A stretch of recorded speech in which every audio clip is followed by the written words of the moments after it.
Какво мислите за Люлин като квартал? Много хора казват, че е лош, гаден, а пък други, че е и престъпен. Това наистина ли е така?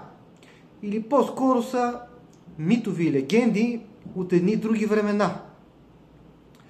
С какво, да кажем, по-различен Люлин от другите крайни квартали: Младост, Дружба и Надежда?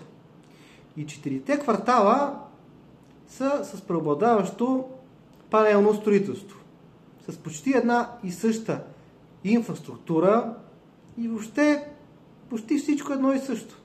Аз разлики много да ви кажа не виждам. Повече са приликите. Даже и хората сме едни и същи. Менталитета и разбиранията са ни еднакви. Ако кажем, че инфраструктура, хора и така нататък всичко е до голяма степен еднакво, то при цените нещата са много различни.